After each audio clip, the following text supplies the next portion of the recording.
मंत्रियों का जो रहे हैं अभी सरकार में, उनका पीछे चलना क्या ये दिखाता है कि एंटी इनकम्बेंसी जबरदस्त रही है? वो तो एक सिंपैथी रही हेमंत सोरेन के लिए, जिसके चलते यहाँ पर स्थितियां।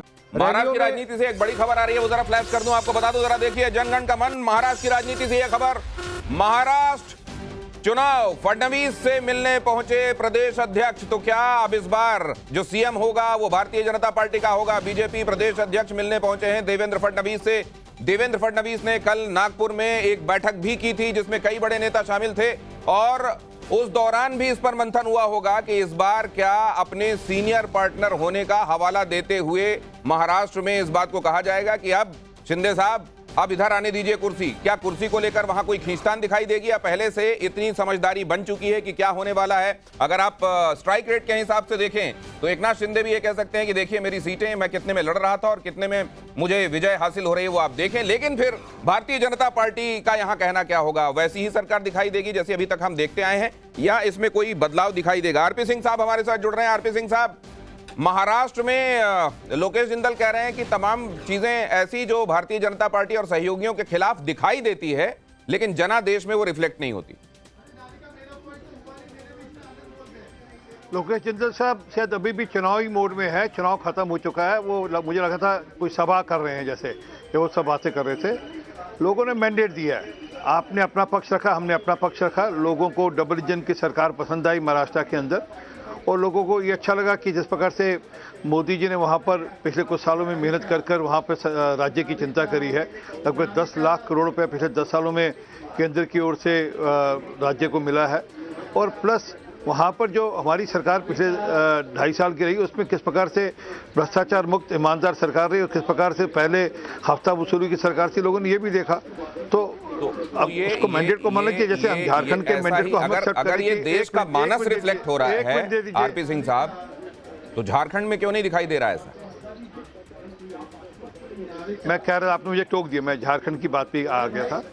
झारखंड के अंदर हम मानते हैं कि हमारी हार है, और उसके कारण हम ढूंढेंगे क्या है, क्योंकि हमारी जो नीचे की ज़मीनी जो मशीनरी है, जो पार्टी का पूरा कैडर है, वो दोनों राज्यों में, जब सब राज्यों में एक जैसा काम करता है, वो यूपी में हो, राजस्थान में हो, मध्य प्रदेश में हो, चाहे वो झारखंड में हो, चाहे वो महाराष्ट्र के अंदर, जो हमारा पन्ना प्रमुख से लेकर। आरपी सिंह साहब, एक इंटरेस्टिंग रिएक्शन इस समय आ रहा है, जरा मैं उसको ले लूं, आपके पास दोबारा आता हूं। सुप्रिया श्रीनेत क्या कह रही हैं, जरा देखें, उसके बाद रिएक्शंस लेते हैं।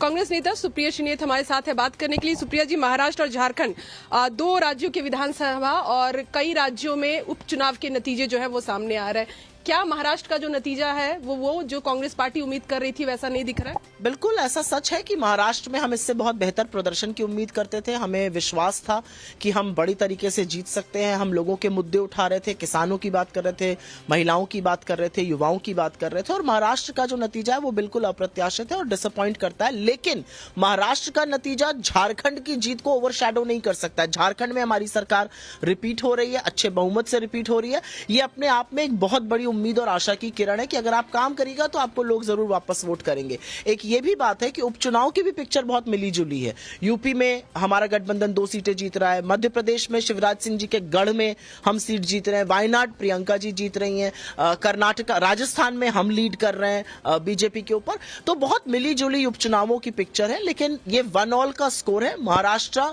जरूर आशा के विपरीत था, लेकिन झारखंड से हमें बहुत उम्मीद है, आशा, और सरकार रिपीट करने के लिए हम जनता का अभिवादन करते हैं। कभी कई नेता जो है, चाहे कांग्रेस की बात करें या दूसरी पार्टियों की बात करें, ईवीएम को लेकर एक बार फिर से सवाल खड़े। ईवीएम पर इस देश में व्यापक चर्चा होनी चाहिए, और वो जब वक्त होगा तो वो चर्चा जरूर होगी।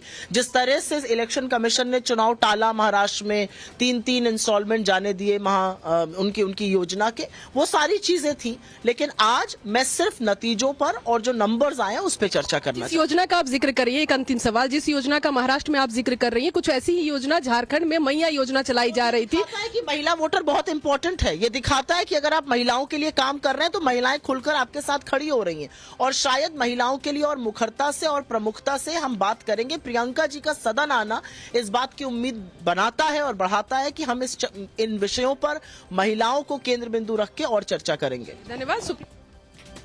तो क्या इस बात को, अभी मैं देख रहा था खासतौर से अमित, आपके साथ चर्चा जब हो रही थी, पहले राकेश हमारे साथ जुड़े हुए हैं, जरा उनके पास जाऊं, और अमित उसके बाद स्टैंड बाय रहिएगा, आपके पास आ रहा हूं। खास तौर से महिलाओं के लिए जो योजनाएं दोनों ही तरफ चलाई गई उसके बारे में जानने के लिए। लेकिन पहले राकेश, ये जो सरगर्मियां बढ़ रही हैं मुलाकातों की, अब देखिए वो चार्टर और चॉपर के लिए अब कोई गुंजाइश दिखाई नहीं दे रही है, लेकिन ये जरूर दिखाई दे रहा है कि इस बार क्या जो बहुत सारे लोग कह रहे थे कि पिछली बार देवेंद्र फडणवीस के साथ नाइंसाफी हुई, क्या इस बार अब उनके साथ वो होगा जिसको लोग इंसाफ मानते हैं?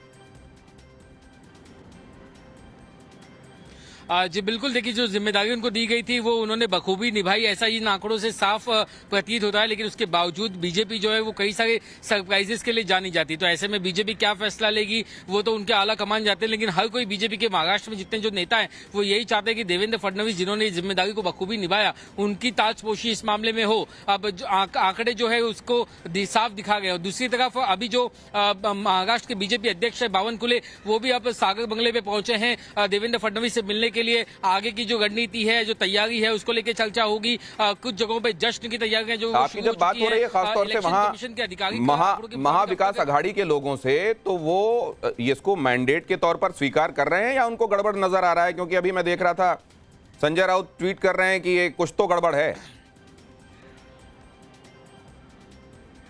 बिल्कुल, देखिए अब मैंने जिन लोगों से अब तक बातचीत की वो तो बस इसी भरोसे पे है कि 2 बजे के बाद जो है वो ट्रेंड चेंज हो जाएगा, उनके फेवर में आंकड़े आ जाएंगे। जब लेकिन जहां पे वो खुद लीड कर रहे हैं उनसे जब ये पूछते हैं कि भाई 2 बजे के बाद तो आपका भी ट्रेंड चेंज हो सकता है और आप भी जो है लीड से ट्रेलिंग कर सकते हैं, तो वहां पर उन्हें वो बात जो है अखर जाती है। तो कहीं ना कहीं खुद की जीत जो है वो जीत नजर आ गई है, लेकिन दूसरे की जो जीत है उसको कहते हैं कि ये आंकड़ा बदल सकता है।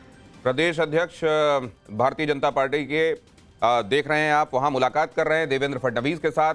बहुत सारी चीजें ऐसी जो तेजी के साथ बदल रही हैं, बदलता परिदृश्य लगातार हम आपको बता रहे हैं। लेकिन यहां भारतीय जनता पार्टी, जनादेश, मोदी मैजिक, और उधर आप देखिए एंटी इनकम्बेंसी के होने के बावजूद कथित तौर पर एक बार फिर से झारखंड में सरकार की वापसी। ये बहुत सारी चीजें ऐसी हैं जिनको हम समझने की कोशिश कर रहे हैं। अमित, इसमें ये चर्चा लगातार हो रही है और मैं सुन रहा हूं कि महिलाओं के संदर्भ में जो काम किए गए, खासतौर से उधर महाराष्ट्र में भी यही पे कर रहा है वहां की रूलिंग पार्टी को, और यहां की रूलिंग पार्टी को भी वही पे कर रहा है जो उन्होंने मैया योजना नाम से महिलाओं के लिए लागू किया। क्या ये अकेला वो फैक्टर है जिसको डिसाइसिव माना जाए, या वन ऑफ द फैक्टर्स है ये? नहीं, देखिए मुझे लगता है वन ऑफ द फैक्टर है, लेकिन ये बड़ा फैक्टर है। इसको आप अगर नंबर में डालेंगे कि 1, 2, 3, तो मुझे लगता है टॉप 3 में ये है, क्योंकि महिलाओं ने डिसाइड किया है दोनों जगहों में। ये सुबह से भी बात हो रही है, लेकिन मुझे लगता है जैसे महाराष्ट्र की बात करिए, महाराष्ट्र में इस योजना के अलावा जो एक पूरी तरह से जो बदलाव हुआ, जो एक नाराजगी थी, एंटी इनकम्बेंसी थी, और इस बात को लेकर नाराजगी थी कि अजित पवार को क्यों जोड़ा, बहुत सारी चीजें थी। खबर फ्लैश कर दूं, वो खबर जरा दर्शकों को दिखा दूं, उसके फौरन बाद फिर से आता हूं आप लोगों के पास। ये देखिए एक और महत्वपूर्ण डेवलपमेंट चुनाव से जुड़ा हुआ आपकी स्क्रीन पर, टाइम्स नाउ नवभारत। शिंदे गुट के नेताओं का लगातार ये बयान आ रहा है कि एकनाथ शिंदे को ही सीएम बनना चाहिए। जाहिर है ये आपको देखने को मिलेगा। इतना प्रेशर तो पॉलिटिक्स में जायज है ही कि एकनाथ शिंदे के जो सहयोगी हैं, उनके अपने नेता हैं, वो ये कह रहे हैं कि शिंदे साहब को ही एक बार फिर से सीएम बनना चाहिए। लेकिन आपको याद होगा कि जब भारतीय जनता पार्टी संकल्प पत्र जारी कर रही थी तो अमित शाह ने बहुत स्पष्ट कहा था कि हम जो महायुति के तमाम धड़े हैं साथ में बैठेंगे और उसके बाद तय होगा सीएम कौन। जरा देखिए क्या कहा गया। बहुत बड़ी जीत के तौर पर अभी तक दिख रही है। बीजेपी सबसे बड़ी पार्टी बन रही है, मुख्यमंत्री चेहरा भी वहां से निकलने की उम्मीद है, जैसा कि पहले बयान आ रहे थे। क्या कहते? महायुति निर्णय लेंगी, महायुति के नेता लोग निर्णय लेंगे, लेकिन मुझे लगता है मेरा नेता एकनाथ शिंदे साहब है, वो मुख्यमंत्री होना चाहिए। बिल्कुल, लेकिन सर जो आंकड़े सामने आ रहे हैं महायुति के एक तरफा हैं, मतलब किसी कॉम्प्रोमाइज की कोई जरूरत नहीं पड़ेगी सरकार बनाने के लिए। विपक्ष कह रहा है कि हम इस पर भरोसा अभी भी नहीं करते। गिरे तो भी टंगड़ी ऊपर, टांग ऊपर, ऐसे लोग कहते हैं, वैसे उनकी हालत है। उनकी जो लेवल है, उनकी जो योग्यता है, वो महाराष्ट्र की जनता ने दिखाई है। एक अहम बात मैं पूछना चाहूंगी कि जहां पर अजित पवार हैं, एकनाथ शिंदे हैं, देवेंद्र फडणवीस अपनी स्ट्राइक रेट से काफी ज्यादा आगे बढ़ रहे हैं, वहीं आदित्य ठाकरे का जो स्ट्राइक रेट है वो गिरता हुआ नजर आ रहा है, और संजय राउत कह रहे हैं कि 2 बजे के बाद कहानी बदलेगी। वो देखो, वो गिरने वाले हैं। लोगों ने मुंह तोड़ जवाब दिया है कि हिंदू हृदय सम्राट शिवसेना प्रमुख माननीय बाळासाहेब ठाकरे जी के बाद उनकी शिवसेना कौन आगे ले जा सकता है, उसका उत्तर एकनाथ शिंदे लोगों ने दिया है। संजय राउत क्या कहता है वो तो शरद पवार की भाषा बोलता है, सोनिया गांधी की भाषा बोलते हैं। वो क्या कहता है हमसे उससे लेना देना नहीं, लोगों से लेना दे। लोगों ने मुंह तोड़ जवाब दिया है। एक आखिरी सवाल की सरकार कितने दिनों में फॉर्म होगी, शपथ विधि का आरंभ हमें कब देखने मिलेगा? जल्द ही सरकार बैठेगी और शपथ विधि जल्दी होगा, आपको सबको इन्विटेशन मिलेगा। बहुत बहुत शुक्रिया हमसे बात करने का। जॉर्ज के साथ शिवानी मिश्रा, टाइम्स ऑफ भारत के लिए, थाने से। और हमारे साथ अब जुड़ रहे हैं बृजमोहन, जो कि नेता हैं शिवसेना के, अजीत गुट के। बहुत स्वागत है आपका। और पहले तो आपको बधाई, लेकिन ये जो कहा जा रहा था, आपके नेता बहुत महसूस कर रहे थे कि बटेंगे तो कटेंगे जैसी बातें महाराष्ट्र में नहीं होना चाहिए। अब तो आप शुक्रिया कर रहे होंगे योगी जी का।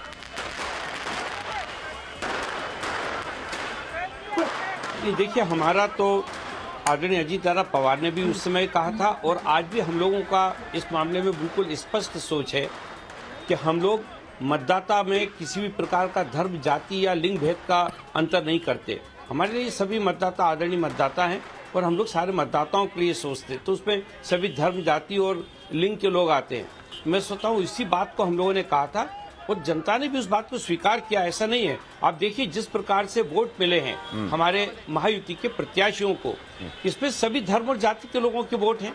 तो मुझे ऐसा लगता है कि ये बात जो हम लोगों ने कही थी, आज भी हम लोग अपनी उस बात पे बिल्कुल स्टैंड करते हैं, क्योंकि राष्ट्रवादी कांग्रेस पार्टी इसी विचारधारा को लेकर जनता के बीच में थी, है और रहेगी। नहीं, लेकिन अगर मैं इसको भी समझ लूं, क्योंकि फैक्टर समझने की हम कोशिश कर रहे हैं, तो ये भी समझ लूं कि बटेंगे तो कटेंगे, एक हैं तो सेफ हैं। महाराष्ट्र में ये कितना बड़ा फैक्टर बन के निकला। हमारे साथ हर्षवर्धन भी जुड़ रहे हैं अब इस चर्चा में, हमारे साथ राजगोपालन सर भी लगातार चर्चा में जुड़े हुए हैं, अब निजेश जी भी हमारे साथ अब आ रहे हैं। बहुत स्वागत करता हूं आपका।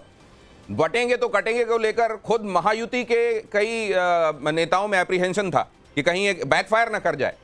अब कम से कम उनको ये मानना चाहिए कि ऐसा नहीं है, और ये बल्कि हो सकता है कि ये जो इतनी मेहनत विक्ट्री दिखाई दे रही है अपनी जेस जी, उसके पीछे बड़ा फैक्टर ये हो। दिनेश जी, दो बातें। एक तो ये कि बटेंगे तो कटेंगे, नारा वहाँ पर एक है तो सेफ है। ये सिर्फ नारा नहीं, लोगों के भीतर जो वास्तव में पिछले दिनों की जो घटनाएं थी उससे जिस तरीके की भावनाएं आ रही थी वो सामने आई हैं, पहली बात। दूसरी बात, 2019 के चुनाव में जिस तरीके से महाराष्ट्र की सरकार ने बीजेपी और शिवसेना को जनादेश दिया था, और सिर्फ एक चीफ मिनिस्टर की पद पाने के लिए अगर शिवसेना उद्धव ठाकरे अलग हुए, तो आज महाराष्ट्र की जनता ने उसका जवाब दिया है। महाराष्ट्र की जनता जब ये मैंडेट दे रही है तो झारखंड के संदर्भ में इसको कैसे एक्स्ट्रापोलेट करना चाहिए ये भी मैं समझूंगा, लेकिन इधर आपको ये भी बता दूं, चंदन कियारी विधानसभा, वहां पर 6th राउंड तक अभी अमर कुमार बावरी भारतीय जनता पार्टी के आगे चल रहे हैं। उधर मुजफ्फरनगर में, मीरापुर में देख लीजिए क्या है, राउंड 6 चल रहा है। उधर आरएलडी के जो उम्मीदवार हैं वहां मिथिलेश पाल आगे चल रहे हैं। आरएलडी के 17,512 वोटों से अभी बताया जा रहा है कि वो आगे हैं। और इस बीच एक ट्वीट भी आ गया है, वो भी आपको बता दूं, आचार्य प्रमोद कृष्णम का ट्वीट है, महाराष्ट्र को MBA का बेमेल बेतालमेल निकाह कबूल नहीं।